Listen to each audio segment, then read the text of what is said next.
guess. Okay.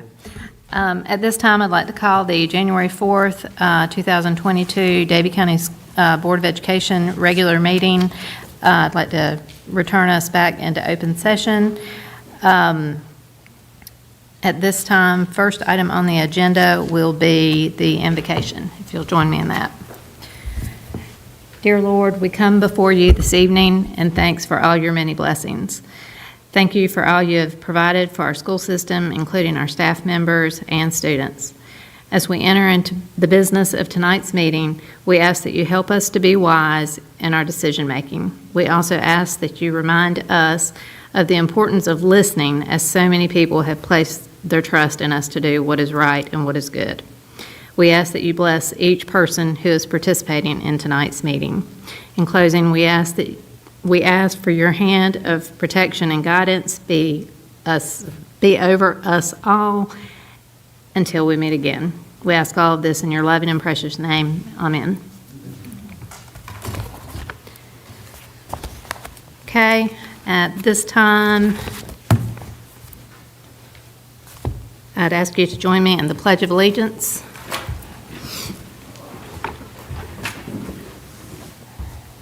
I pledge allegiance to the flag of the United States of America and to the republic for which it stands, one nation, under God, indivisible, with liberty and justice for all.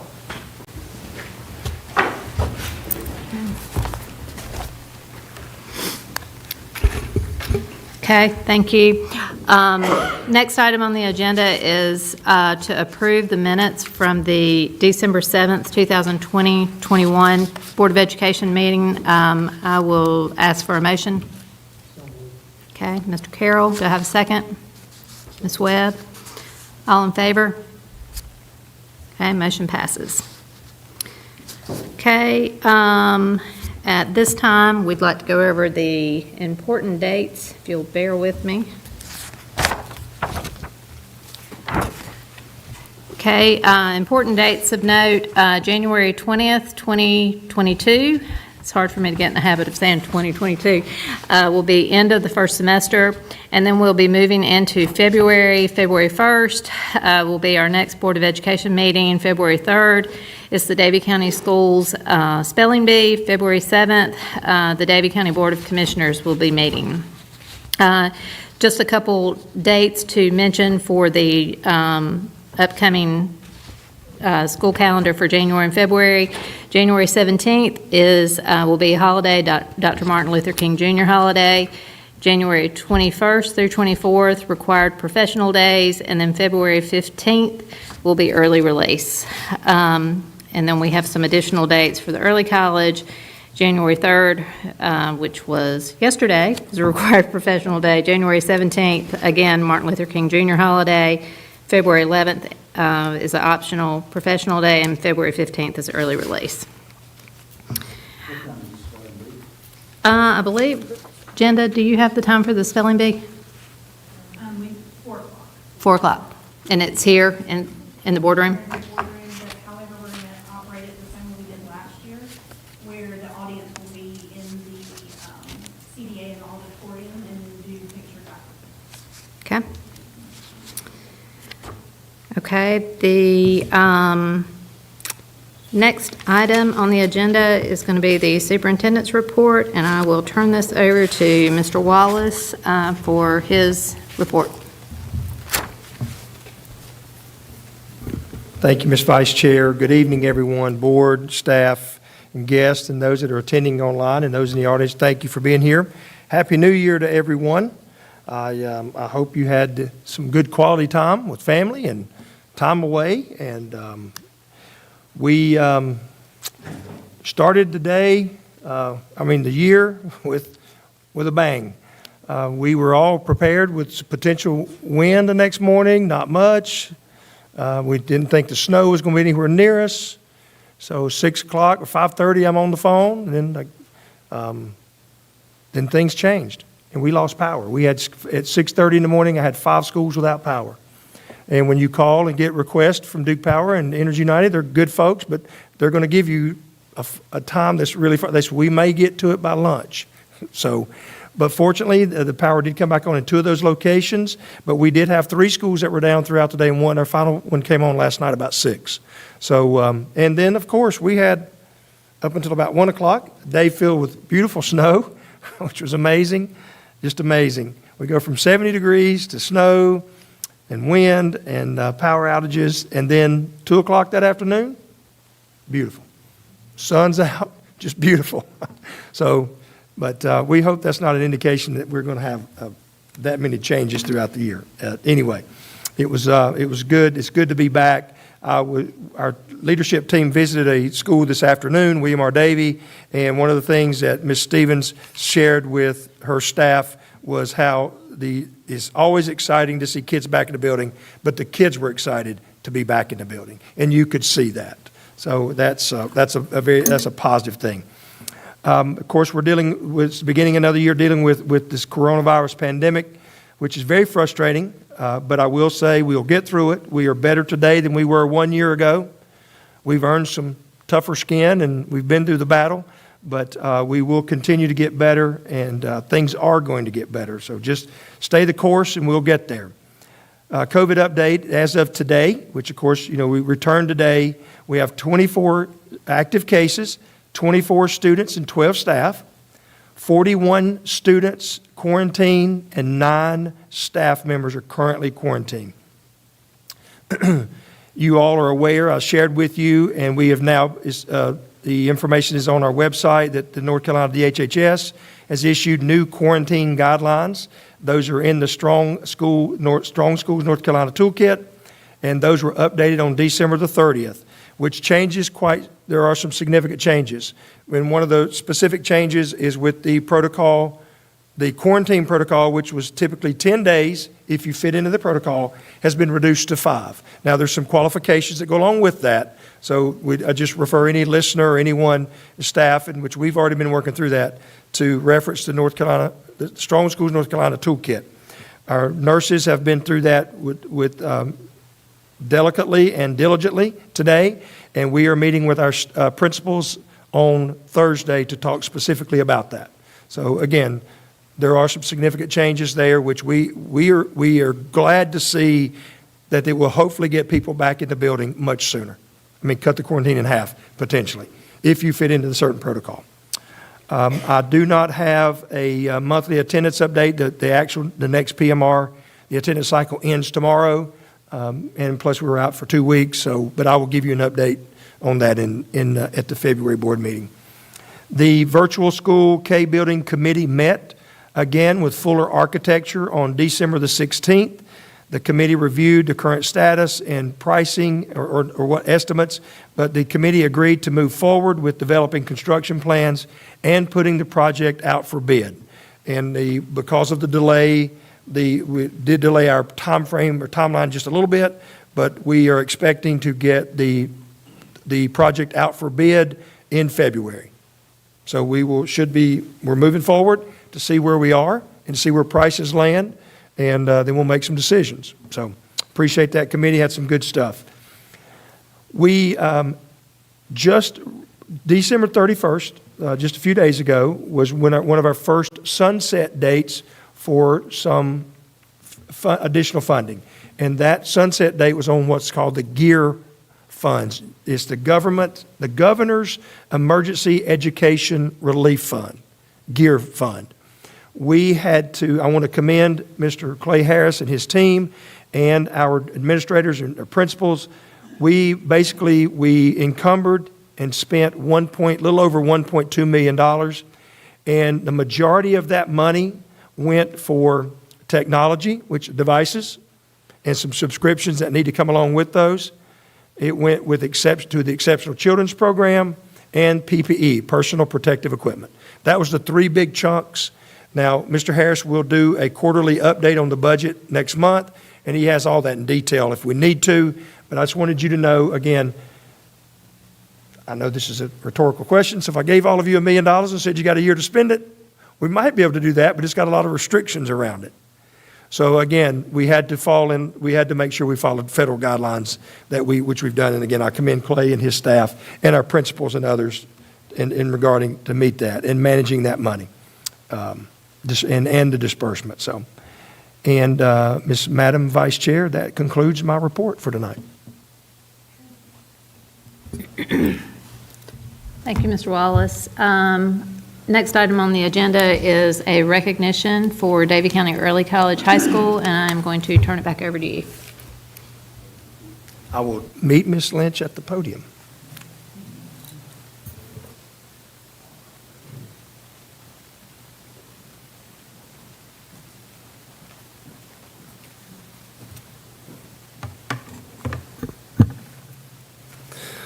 Audience board, again, it is absolute honor to stand here with you to recognize Ms. Lynch, and she's representing her staff, and she would be one of the first ones to tell you that. But I'm going to recognize her. We received information and a certificate from the state of North Carolina that we're for 100% graduation rate at Davie County Early College last year. And Melissa, that's a phenomenal job, but you've been an educator or fourth grade on up. And we all around this room understand graduation doesn't start in the 12th grade. It starts much, much earlier. So when you can get to the point where 100% of your kids graduate, that's a phenomenal feat. So I want to commend you, recognize you again and your staff. And one of the first things I did when I received this certificate was I texted Melissa and Denise Absher. And I told them how much we appreciated her because she was the one that recruited and had those kids for a year or two, if I recall correctly. So, Melissa, congratulations. Great work. Thank you very much for what you do. And I think we probably need to pose for a little picture here.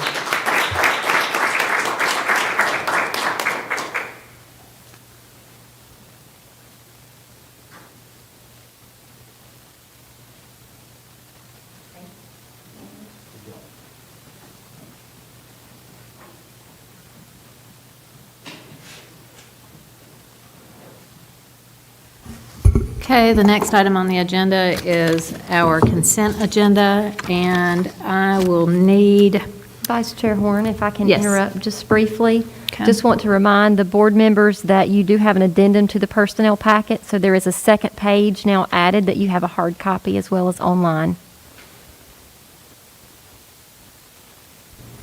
okay, thank you, Ms. Haynes. If there are no further questions, I would ask for a motion to approve the consent agenda items as presented and listed. Okay, Ms. Smith, and a second by Mr. Carroll. All in favor? Okay.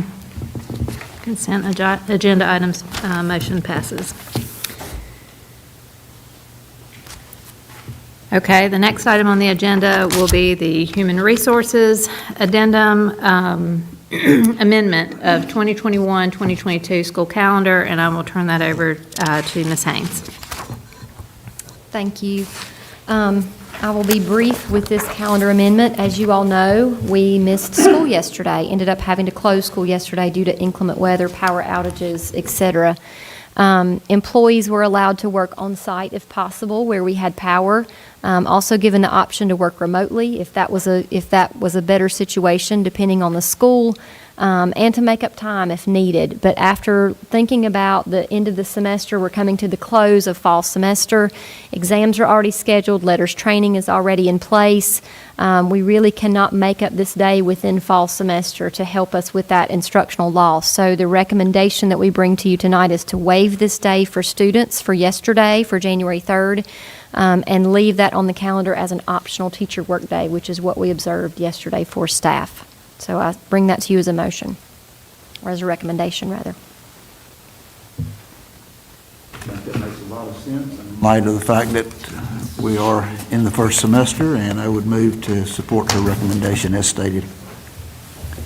Okay, so I have a motion by Mr. Potts. Do I have a second? I think David was first over there, so that's a second. All in favor of the recommendation? Okay, that passes. Next item is Human Resources 2022-23 school calendar, and it's going to be back with Ms. Haynes. Can you say 2022-23 5 times fast? That's a tongue twister. Again, I will be brief. I presented to you 2 calendar options in December, and those 2 options came from our calendar committee with representatives from all of our schools, of course, as well as Vice Chair Horn got to serve on that committee. Those 2 options went to our staff to give everyone the opportunity to vote on their choice, and so they had some time to do that before we went out for break, and option 2 was the clear winner. And so I bring that to you again as a recommendation for approval for the 2022-23 school year.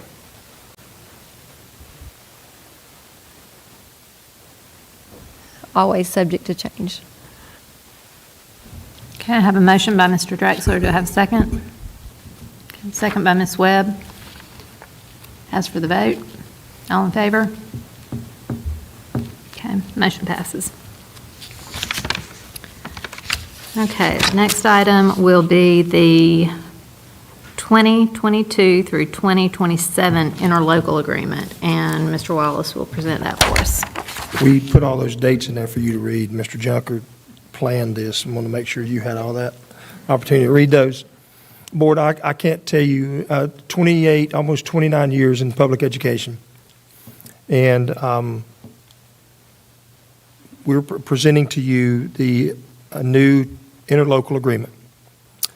And I'm very proud of this. It is a continuation of the previous interlocal agreement that will deadline or sunset on June 30 of 2022.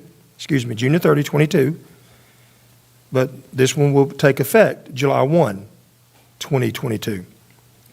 In this interlocal agreement that I've shared with you all, and after long negotiations and great relationship with our Board of Commissioners, this new interlocal agreement includes a one-time installment of $515,000 from the Board of Commissioners next year, beginning in fiscal year 22-23.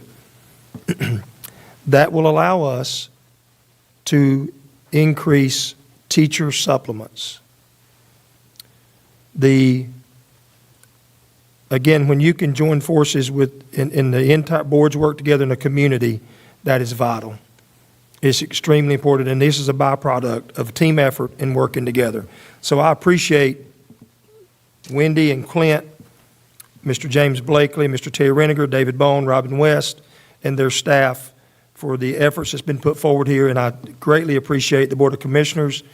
We're giving this interlocal agreement a 5-0 vote last night at their meeting, and now it is presented to you tonight for your to take action to vote on this as well. And I will be glad to entertain any questions, if I may. Now, I will follow up with this and talk about teacher supplement right after we take a look at this. Now, one point I do want to mention is you read through this, the percent of the taxes that we receive, now that's kind of a loaded statement there, you need to read the details, remains at 41.3, but Clay has worked diligently to work through the projections, and we feel like we're in a good situation to continue with what we're getting ready, the second item we're going to vote on.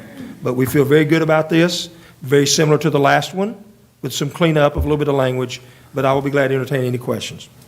I think you just answered my question, because as we looked at this earlier, and I failed to ask you, and I apologize, waiting until tonight to ask, that money is available January as of effective last night. Is that correct? No. Okay, good question. For the supplement part of it? All right. Item The F. supplement, the $515,000 will be available July 1, 22-23. Okay. July 22. Okay. Yes. Which will, and I will, when I get to our next Okay. point, it will make a little better sense. Okay, thank you. Yes, that will be in next year's budget. Right, Mr. Harris? Okay. You won't let me spend it.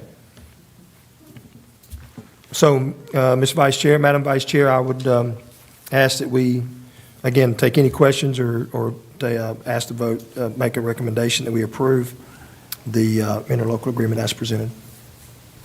Are there any other questions? Mr.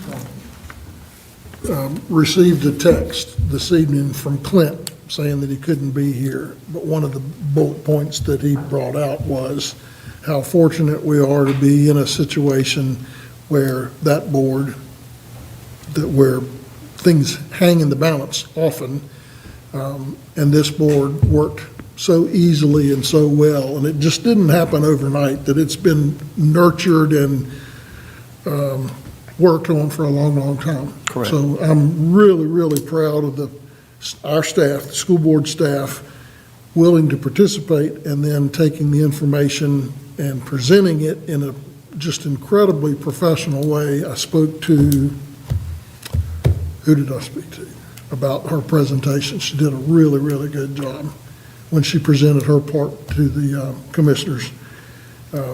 But his point, and I'm making it because he's not here, the relationship didn't just happen overnight. That it's been building for a long, long time, and hope that it will continue. Right. Great point. Sure. This agreement is for 5 years to get us on Correct. the cycle of the calendar reevaluation. Where we back it up in this 3 years. Right. No change with this. That's a good point. Thank you, Mr. Harris. I failed to mention that. Typically, we have had a 3, but typically there are 4. But the commissioners and the Board of Ed, the leadership agreed, and of course, you have the opportunity to vote that this one is for 5. And again, as just explained, to get us on the reeval cycle, which makes sense. Because we could have looked at this one for 1 year and then been right back here and said, all right, now we need to do another one. Because we had talked about extending it for 1 year. But we all agreed, felt it's best just to go ahead and do the 5-year this time, and then in 27, we'll look at making a 4-year again. Yes, thank you, Mr. Harris. Gosh, I'm having a heck of a time. Any other questions or comments? Okay, if not, I would ask for a motion to approve and accept the 2022-2027 interlocal agreement between the Davie County Board of Education and the Davie County Board of County Commissioners. Okay, I have a motion by Mr. Drexler and a second by Ms. Smith. All in favor? Okay, motion passes. Thank you for that. Thank you, Board. Madam Vice Chair, another item.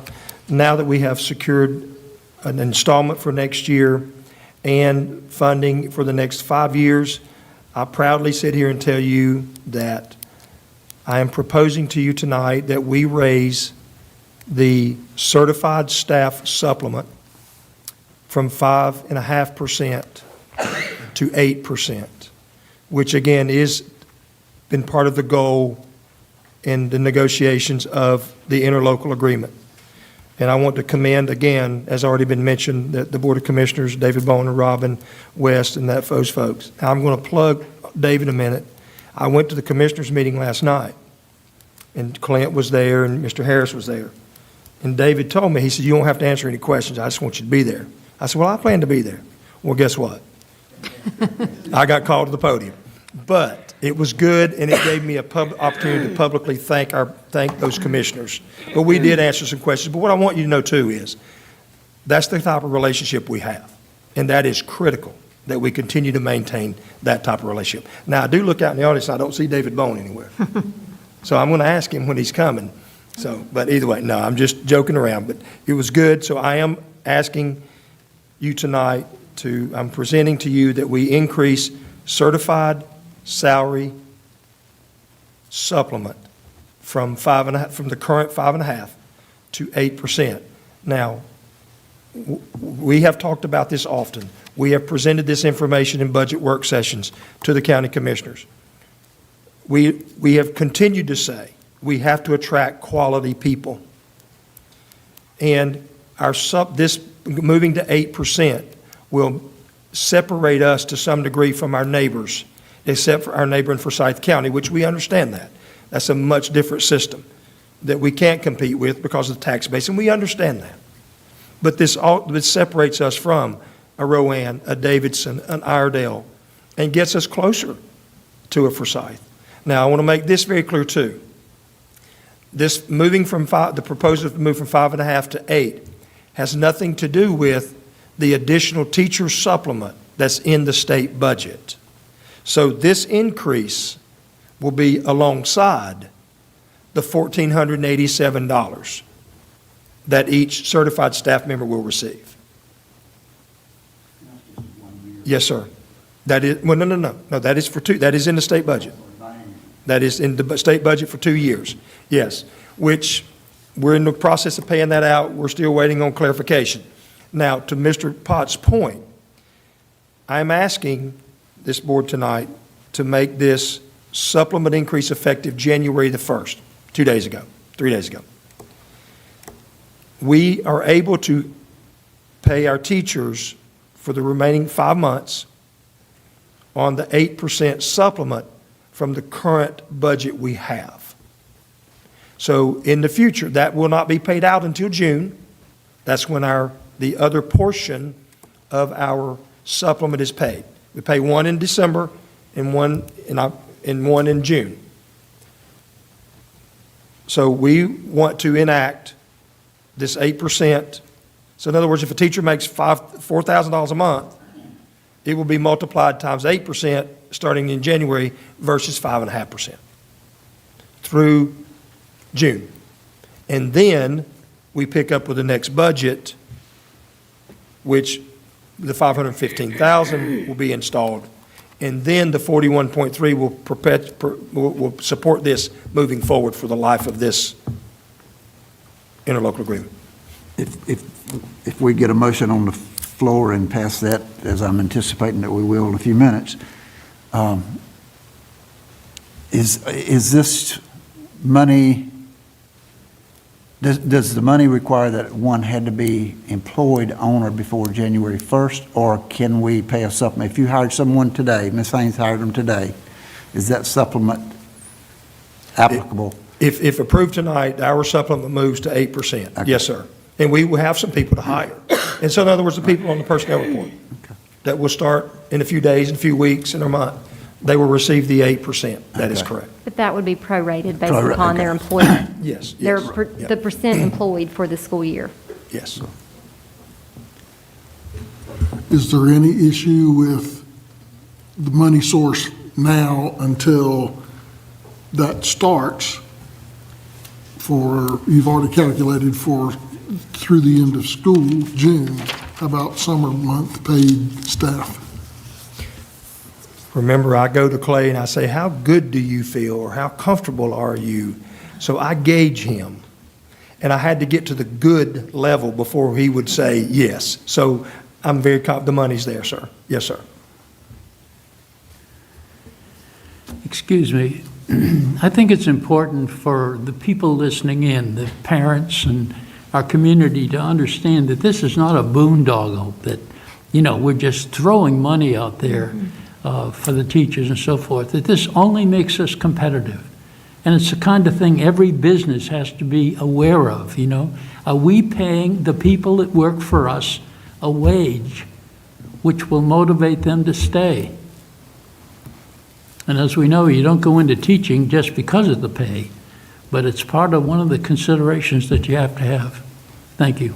That's a great point, Mr. Yes, Carroll. it is. And that's why, again, one of the commissioners shared with me last night that the beginning pay for a teacher in Forsyth County is $43,000. And we're nowhere near that. But again, that's not exactly who we're chasing. And I will also, to your very point, if you recall in Ms. Haynes' report, of the teachers that we lost, 90% of those went to a district that paid more money. And when Forsyth opened up that middle school, we got hit hard. So to your point, this helps make us more attractive and to pay them a respectable wage, absolutely. Thank So and I commend you all too, because this takes leadership, bold leadership to step out and to do this, and I really appreciate that. The last raise supplement increase was 15 years ago, just so you know. It's been 15 years. Wow. One other And- point, just to emphasize, is particularly with the bonuses that we've heard about in the news, that our staff has heard about over the course of this year, there's been a lot of work put into this, but this is ongoing, not a one shot in the arm kind of deal. Right. To your point, Mr. Carroll. Yes. This will continue annually. That's correct. I just want to, excuse me, David, I'm so thankful that you brought that up because I know this conversation has been taking place for a long time as far as the need for us to be able to increase our supplement. And just as David pointed out, you know, there are not, and Jenda has said many times about the number of students who are going into teaching is way down. And so when they do, when, you know, you think about it, think when we were, you know, 22, 23 years old, coming out of college, or at that age where you're really starting to, you know, be an adult, you look at the paycheck. And sometimes you don't look at, you know, benefits and things like that. You're looking at what's in your paycheck that you bring home for that car payment or the rent or whatever. And, you know, I'm very grateful that we're doing this because now not only does it make us competitive to keep some of our experienced teachers from being recruited from other systems, we're very competitive when we can go to that 22 or 23-year-old student who may sit there and think, why would I want to move to Davie County? I want to move to Charlotte, or I want to move to Greensboro. You know, so I think this is big for them because it's big for us because we need, you know, people retire, and we need to backfill Absolutely. those, and we want to be able to make sure that we're giving our students the best that they deserve. Right. So I think for the community, when you hear supplement, it is kind of like a, well, what's that? But it is so much more than just 8%. Right. So I really do, and again, it has been a discussion for years that we needed to get to this point. So, so I'm grateful that this is finally happening. So, with that said, are there any other comments or? I want to make the comment that I think a lot of this started as far as the supplement, as far as earnest talks, is when Ms. Haynes made that presentation one early morning, I guess it was back in February or March of last year, and I remember how many commissioners ask you questions. And I think for the first time they really understood they had to be a big part of this, and I really appreciate them stepping up to the plate. So with that, Madam Chair, I'd like to recommend that we follow the recommendation that we've heard from our superintendent and finance officer and begin an 8% supplement to our certified staff effective immediately, or January 1st of 2022. And I put that in form of motion, 8%. Have a motion by Mr. Potts. Do I have a second? Okay, I've got Ms. Smith with a second. All in favor of increasing the supplement to 8%? Okay, motion passes. Thank you. Okay, thank you. Okay, next item on the agenda are the fall policy updates, and I will turn it over to Mr. Wallace to share that with us. Thank you, Madam Vice Chair. Board has presented last month the fall policy update. Those are presented to you tonight for approval, but I will be glad to try to entertain any questions if you have any. Do we have any questions for Mr. Wallace? Okay, with that said, I'd like to take a motion to approve the fall policy updates as presented.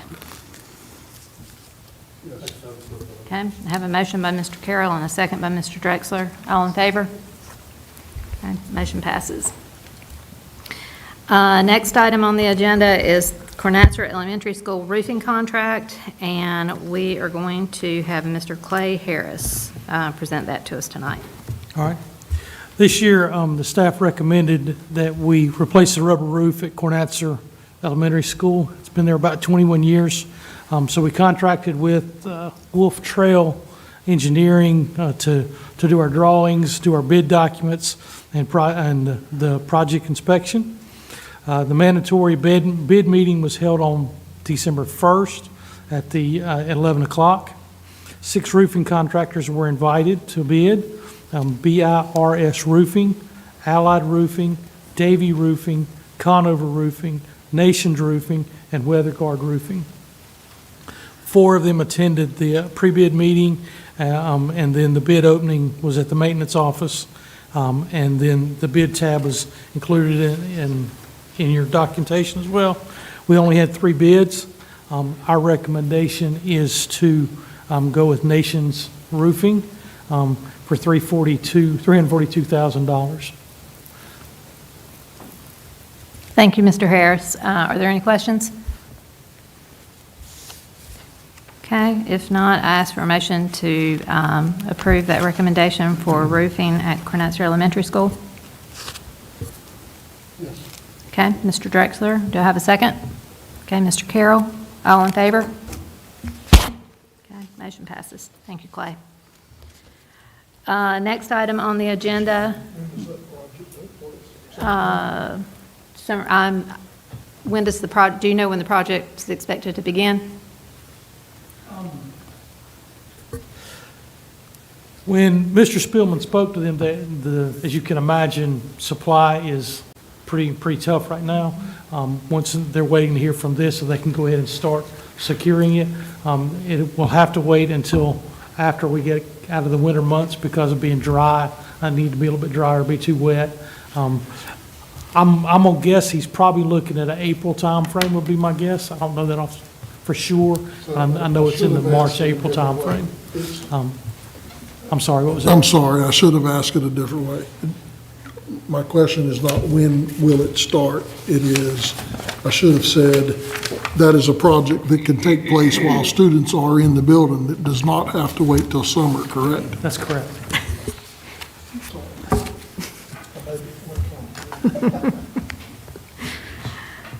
Okay, next item on the agenda is discussion of the face coverings policy, 4231, 5021, 7263, and Mr. Wallace is going to share with us the current situation and reassess the impact of COVID in the school system. Thank you, Madam Vice Chair. Board, as you know, statutorily, this board is required to take up this policy monthly. It's unfortunate, some would think fortunate, but it's unfortunate we're still in this situation to have to consider where we are, but you're seeing what's going on across our nation. You're seeing specifically what's going on across our state and Davie County with the number of COVID cases. We continue to set records. This policy is in line with the recommendations and the guidelines from HHS, CDC, all of those you've clearly heard this outlined in the policy. It's not a matter of whether we agree that masking works or not. That's not the debate tonight. The point is that with the protocols that we have to follow, this masking right now will help allow more kids to remain in school. Again, we go back to the protocol. If there's a COVID case and I'm exposed and it's mask on mask, then I do not have to be, if I'm exposed, I do not have to quarantine. If I'm exposed to Cammie, she has COVID, she's not wearing a mask, I am wearing a mask, we both quarantine. That's not changed. So again, thank you for being bold and responding as you did. I hate that we're here where we are. As we've clearly said, we don't like masks, prefer not to wear them, but we have to do everything we need to do to keep kids in school. So as we announced, and we worked with the board last weekend, that we would start school in mask, but you still have to vote tonight again statutorily. That's what it says. But in this, there was a question about why was the change. But as you well know, since the initiation of the policy, it gave clear outlines that staff, board, we can respond accordingly or when necessary without having to wait till the board meeting. And of course, you all were well aware were engaged in the change last weekend. What we did agree to was, now which again, this policy doesn't say, the policy doesn't say that it's evaluated. It doesn't say when. It says you have to vote on it once a month at your regular scheduled meeting. But what we had said to parents and our staff, we will reevaluate the decision for masking in 2 weeks, which would be the 17th, which in essence, that's a holiday, which in essence would be Of course, we monitored the whole time, but we will reevaluate that situation again in 2 weeks to see if we can, and hopefully we can, change this and go back to masking the optional face coverings. But if not, we will just have to adjust and go from there. But so again, the recommendation tonight is you have to respond statutorily to this policy in front of you. It's the former policy, it's the same policy that we initiated originally, where it talked about the face coverings in the building, school buildings, and those things. And so that's the recommendation, and I'll be glad to address any questions. Jeff, I have a question. Has there been any discussion locally or at the state level to change the quarantine guidelines? Besides, I know we went from 10 days to 5 days, but again, the way the Strong Schools Toolkit is written, like we said, has to be mask on mask. Everyone has to wear a mask to avoid quarantine. Will we ever get to a situation where only the COVID case, only the person who has COVID goes home? The healthy, asymptomatic students, regardless if they have a mask on or not, will stay in the building. I think eventually we've got to get to that point where sick kids go home, sick kids need to be at home, healthy kids need to be in the classroom. And I think it's a question we all want answered. I agree, Ms. Smith, and I will tell you, we are, board, you're probably familiar with Union County and Randolph County has issued a resolution that they would stop, I don't want to misquote, but they would do some things different as far as not be contact tracing and not sending home asymptomatic children unless they have tested positive, some of those things. I will tell you that we are talking about that as superintendents. We'd love to get there if we can do that safely. Absolutely. That is our goal. When I spoke with Jill about that, and I spoke to Suzanne Wright about that, she said that she did anticipate a response from the state. I think reducing quarantine to 5 days is a step in that direction. Again, I'm not going to sit here and tell you where I think we're going to land. I'm not sure, but I do think, Ms. Smith, your point is valid, that at some point that's got to be addressed. I do agree with you. And we all want that. Absolutely. what is our goal? If we reassess in 2 weeks, do we have a goal number for that? Or is it, we just see where, because right now we're at 24 cases. Well, I think, one thing that we saw, and I commend this board for when we moved to optional masking, we wanted to see what happened, and we unfortunately saw a spike in our schools right after Thanksgiving. So, and then we had a significant amount of kids quarantined at that time. So you're responding to the numbers. I think we have to monitor what's going on around us. And in our county, if you're aware, the cases went from 268 maybe to 379, somewhere in there, or 245 to 379. I looked at, I'm going by memory now, but I know I'm close. In the last week, it jumped significantly in the last week. And again, what we all can read stuff. And what I'm seeing is that, and I too talk to medical doctors, and they say as this thing spikes, it should plunge at the same rate and hopefully even sooner. But again, we have to monitor and work with, you have to look at the positivity rate, we have to look at the number of cases in our schools, and I would hope and pray, I would say this, Ms. Smith, if we're sitting here with similar numbers in 2 weeks, I think we've got our answer. Absolutely. Absolutely. And I hope and pray that's where we are. Yes. If I may say something with regards to Ms. Smith's comment, I agree with her, and that's one of the dilemmas that parents out there are seeking is, when will it change? When will it get better? The problem is that when things change, you have to change with them. Right. Otherwise, you get run over. I can remember when the pandemic first started, there was a lot of poo-pooing about, what are you worried about everyone? It's the old people that are dying. It's the old people that are getting, sick. And sure enough, in all of the nursing homes and something, the numbers were staggering. But some of the numbers I just recently read were 31% of the kids who are 18 or less are infected. In Davie County, yes. Yeah. So I would love to rip the masks off and go without, but it seems silly not to do the things that will mitigate having to wear the masks, which means get vaccinated. You know, and people come up with these, you know, well, here's an individual that got sick because they got vaccinated. Okay, well, that was 1 out of 800,000 people or something, you know. I understand that's going to happen. It's unfortunate. But how many people are going to get sick and die if we don't take some sensible action?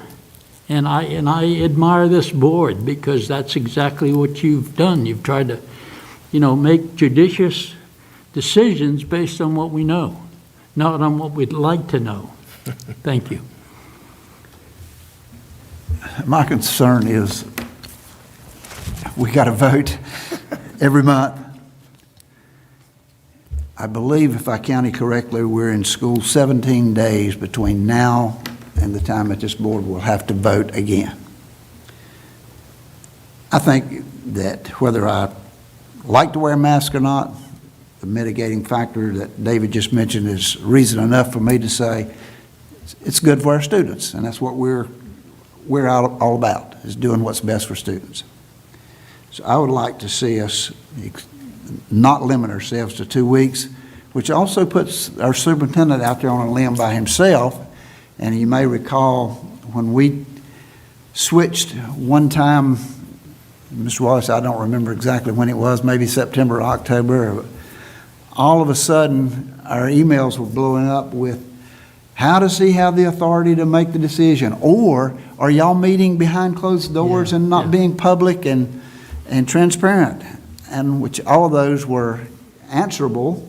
We knew that we had talked through the policy of just like an inclement weather day, that our superintendent had the authority to make that change, because we can't get together every time there's a small emergency that needed to be voted on. So in light of the short period of time, I hope that we would consider just making the face coverings instead of saying 14 days or 2 weeks, and then us having to get back together or putting him out there on the limb by himself. I'd like to see us go ahead and do it for at least the period of time that we're required to vote again, which will be next February 3rd or 4th, whatever the first Monday in February. Thank you. I think right now feels a lot like it felt back in July, August, where we all felt one day very comfortable with the going optional. And again, I want to reiterate what Jeff said. Whether you believe in masks or don't believe in masks, that is not what this is about. I know last week I was perfectly fine, and this is me personally, this is not me, Wendy Horn, board member. I was totally fine with going back optional. But then, like I said, it was like deja vu of back over the summer. And, you know, I was like, my goodness. Yeah, most of these kids are, thank the Lord, are not getting very sick. But I also know that these kids need to be in school. And right now, we're not making the rule. I hope, like you said, I hope we can expect to hear something from the state. I applaud Randolph and Union for, you know, putting pressure where it needs to be applied to get some changes made. Right. But over the weekend, I started thinking, I was like, you know, we've got high school kids who are getting ready to take exams. They start exams on what, the 13th? Begin on the 13th, that's correct. You know, you got kids who, they may be teetering right now on passing or failing, and they need this next 10 days of review to hopefully get them to pass this semester. And if they get quarantined and sent home, that pretty much seals their fate. You know, then I sit there and I think about, you know, gosh, we've been out of school for 2 weeks. And you've got parents who probably saved all their vacation time to take off with their kids while they were out of school.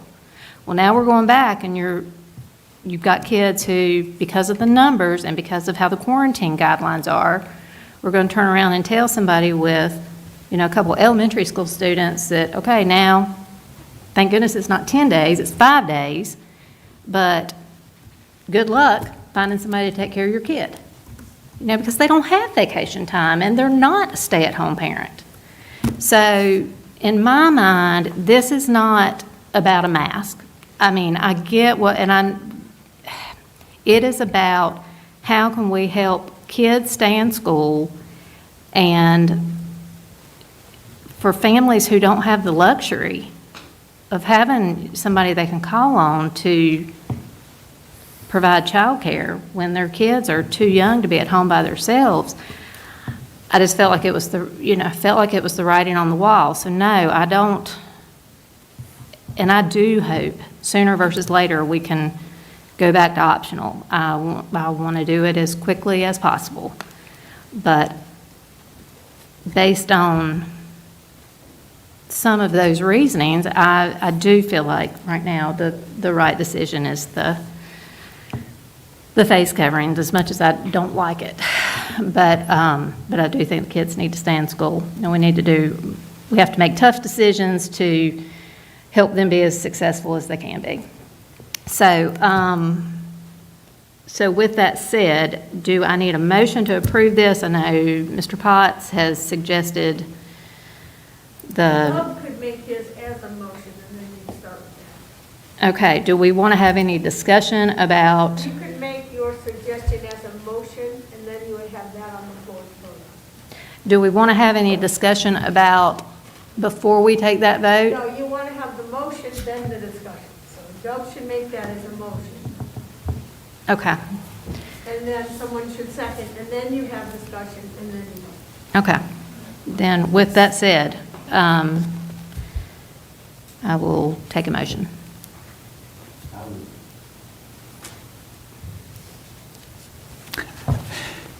I will move that we remain in mask for the next month, which will be until the next required Board of Education vote and its regularly scheduled February meeting. I believe it's February 1st. Is that correct, Mr. Wallace? Have you got a calendar?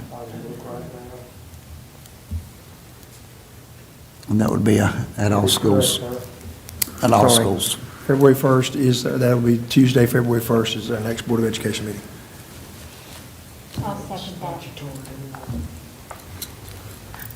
I'm sorry. Yes, we have to vote next on the 1st anyway. That is correct. Yes. Do I vote in this? Mhm. Okay. I'd like to, so I have a motion by, a second by Cammie.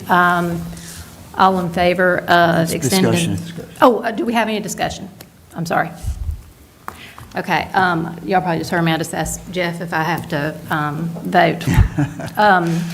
And I'm going to oppose it. And the reason I'm going to oppose it is not because I do think we need to stay in mask, but I do want to reevaluate it in 2 weeks.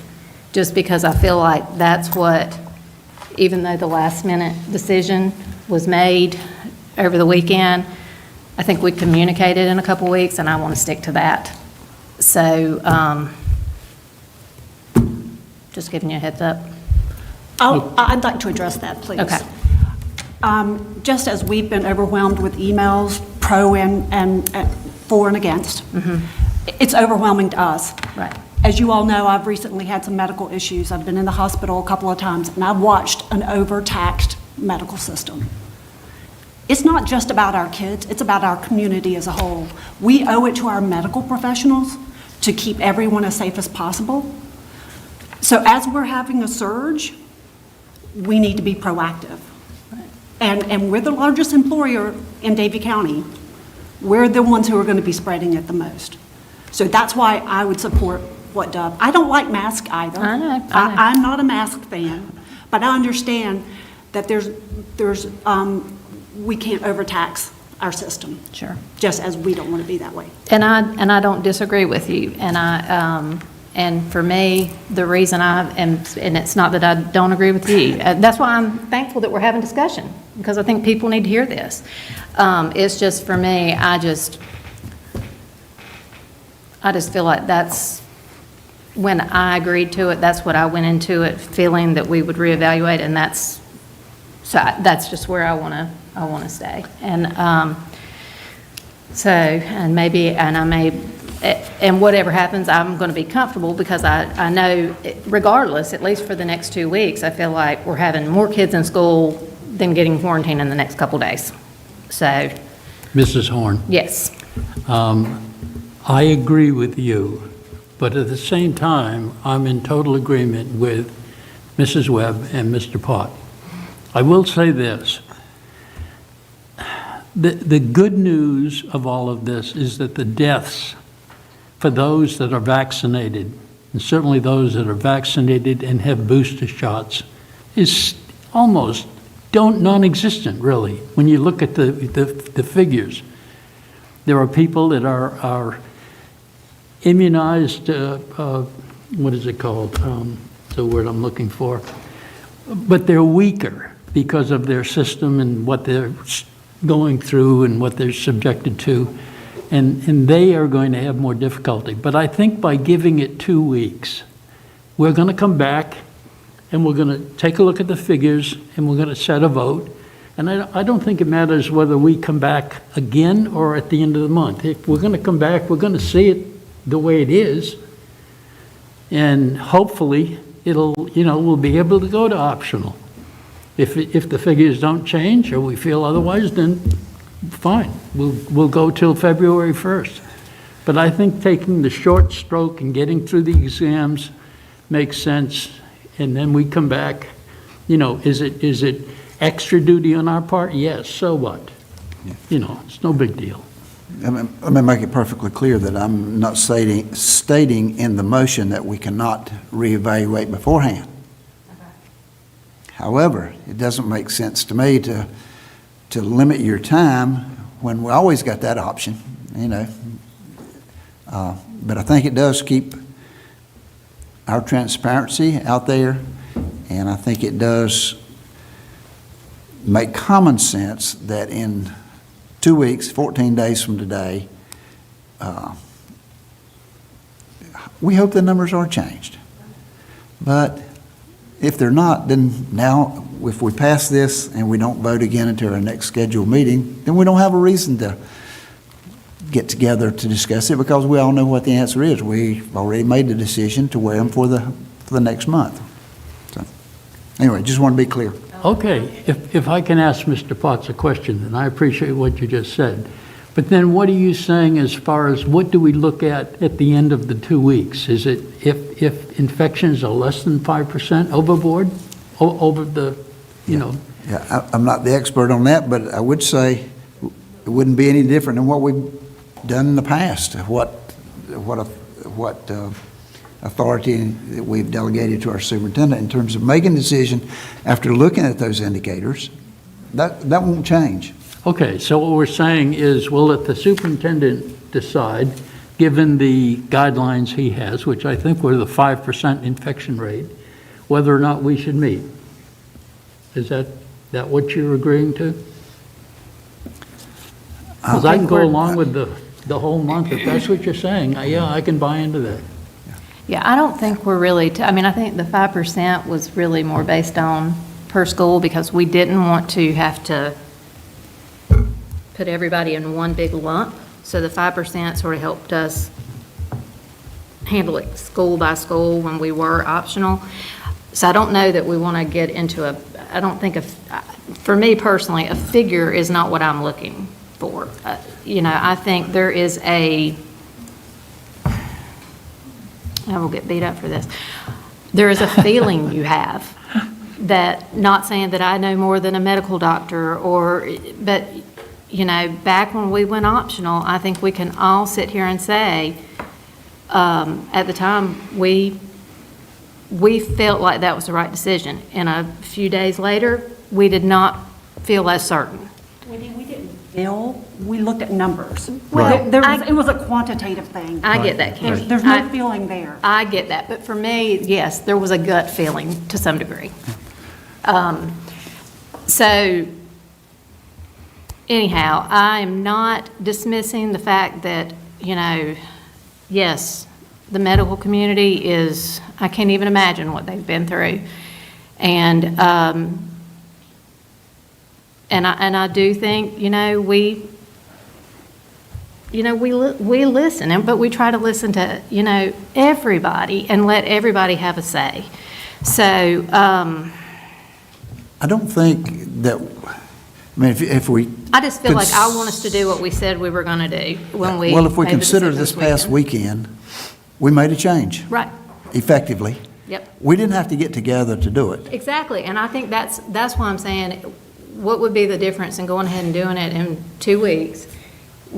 Jeff's going to be able to sort of assess the situation. Again, it's not just Jeff, it's our school nurses Yeah, well- they're in the trenches. They're the ones in the trenches, and we can say, what do you think? We can get their opinion on things. And then at that point, I think a similar decision could be made then versus, having to wait for another board meeting. I think we could do just like we did this weekend. And again, I just feel like that's what we said. I would like to see us do it. And Cammie, I totally understand what you're saying, and maybe, don't take feel as too literate, but this is just it is a tough call, and nobody comes out the winner in this. Nobody comes out the winner. So I'm not sure where we're at in this as far as what needs to happen now, but, I'd like to call a question. okay, don't have it for me. You have a motion and a second, so you're at the voting. Oh, okay. So we have a motion to adopt the face covering policy and Next board meeting. for the next 4 weeks. So, Board meeting. okay, till the next board meeting. So I have a motion by Mr. Potts for that. Do I have a second? That was Ms. Webb. That was Ms. Webb. Okay, sorry, getting caught back up here. Let's take the vote. All in favor of that? Okay. And then all opposed? Okay. I'm not able to record the vote that way. Could you, was that? Oh, I'm sorry. Was it 5? Yeah, right, 4-2. 4-2. Okay, thank you. Yeah. Okay, so we will move forward with the face coverings policy and, for this month, and reassess at the next board meeting. So that No hard means feelings? No hard reassessing. feelings? And we'll move forward with this. So Wendy, no reassessing in 2 weeks. Not The necessarily. motion passed, which was the board will reconsider the policy at the next board meeting. Right, but in the past, we've given, just like we did this past we weekend, gave we've made the superintendent. change. So in between a meeting, Yeah, well, the superintendent has a Well, right I think if to- something comes up and Jeff's like, it's again, gone away, then, I think that was one of Mr. Potts' points, as this board has done in the past. Yeah. And it was just misconstrued that Jeff was sitting here making a decision, or that we were having backdoor meetings. right. And I think that's what he's trying to say, this will eliminate that. But can we evaluate, and absolutely, we look at them almost every day, you know that. But could there be a change? There is authority written into this policy to do that. It's been there from the beginning. Yes. Drastic change. well, I don't know if we're going to have a drastic change in next week or next 2 weeks. And here's the thing, COVID's not going away. It's not going away next week, it's not going away next month, it may not go away next school year. So we've got to learn to live with it. I personally don't think the masks are very effective. And according to a local doctor just this week, put out, Twin City Pediatrics states, and I'm quoting, "Cloth masks are basically just for a show at this point. These cloth masks don't really help protect us from the airborne disease." And that's a whole nother rabbit hole we can get down. I personally don't agree with the mask. So I'm going to vote mask optional from here on out. I'll just tell you that now. I think with everything in place, just like Randolph and Union County are doing, putting pressure on the state, I feel like there's measures in place for those that are immunocompromised or have health issues. Get your vaccine, get your boosters, wear your mask, do whatever you need to do to protect yourself. But it's our job as a school board to educate our kids.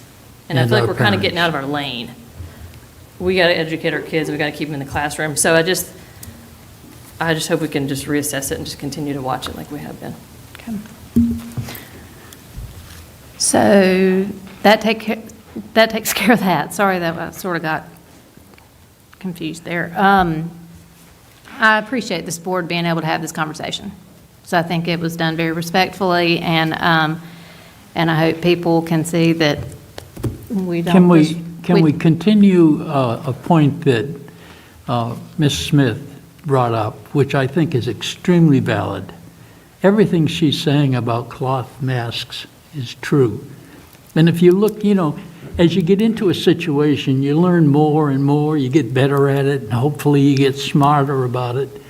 And the fact is that those that really know say that you need to be wearing a K95 mask, or if you want to wear a medical mask, or if you want to wear a cloth mask, has to make sure it's reinforced with another cloth mask or, some other whatever.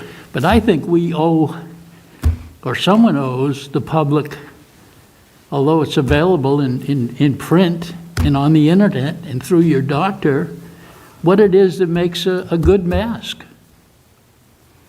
Just a point of view. Thank you. I will defer that to the health department. So. And there are, you can go to both CDC and HHS, and you can see some information about type of masking, to your point, but yes. Well, again, I appreciate the conversation and the respect. I think it shows that we don't just rubber stamp things, and I think that's important. So thank you for that. Okay, next item on the agenda is public address to the board, and I will turn it over to Ms. Wilson. Thank you very much. We have one speaker today, and this is Joanne Landry. Please don't start the timer until Ms. Landry gets to the podium. The FDA in a recent virtual meeting. Would you please wait, because you asked us to wait? Go ahead and start the timer. The FDA in a recent virtual meeting, go to the 4-hour and 20-minute mark, where the FDA admits that for the vaccine, every 2 deaths, it saves 1 person, so the vaccine kills 2 and saves 1. But I'm going to let you listen to this because I might lose my voice, and if you wouldn't mind.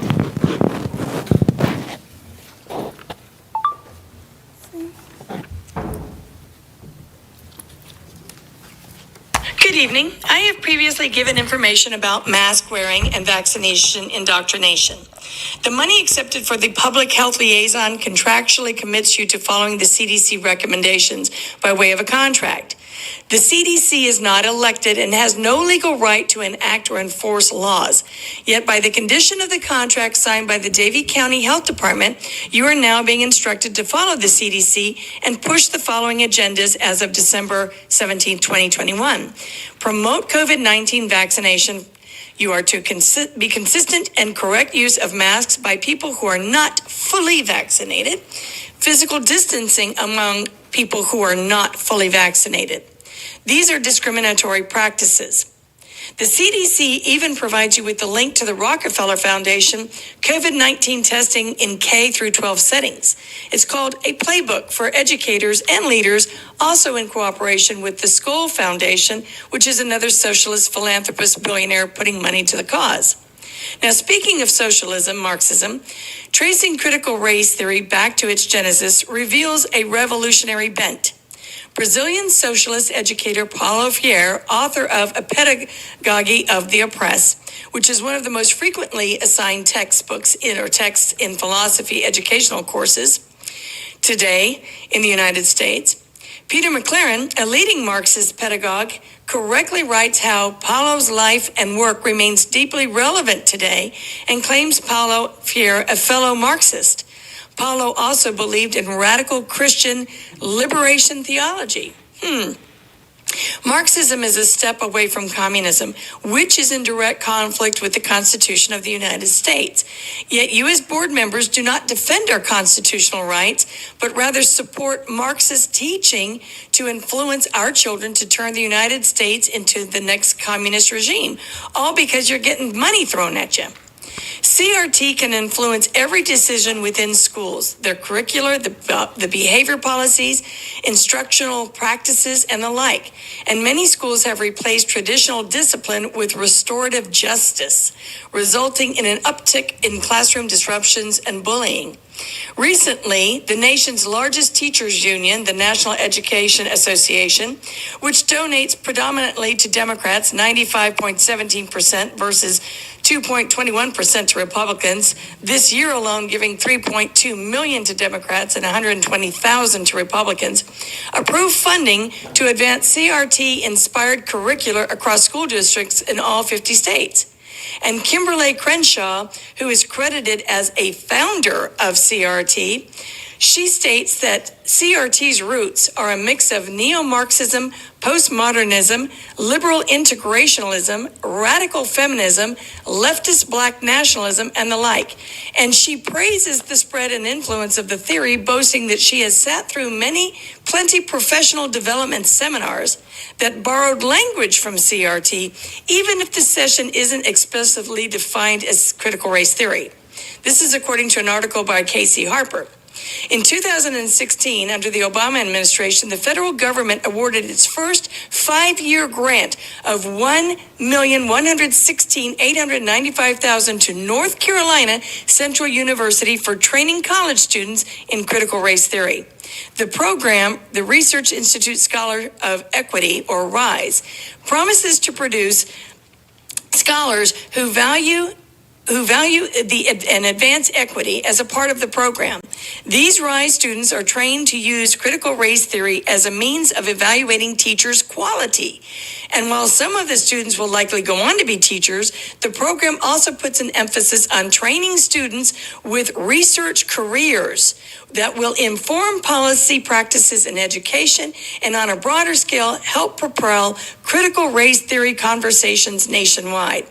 This is an example of the federal funding for critical race theory coupled with the nation's largest teacher union directly exposing the claims that CRT is not being used in K through 12 schools as false. Now, and I'd like to know, does anyone find it really hard to believe that COVID and its variants can get past 3 vaccines and boosters? Thank you, Ms. Landry. Your time is up. Thin mask. Thank you. Your time is I'm up. going to go and throw up. Okay, and that brings us to our final item on the agenda, which is to adjourn. Do I have a motion? I have a motion by Ms. Smith. Do I have a second? Ms. Webb. Okay, all in favor? Motion passes. Thank you.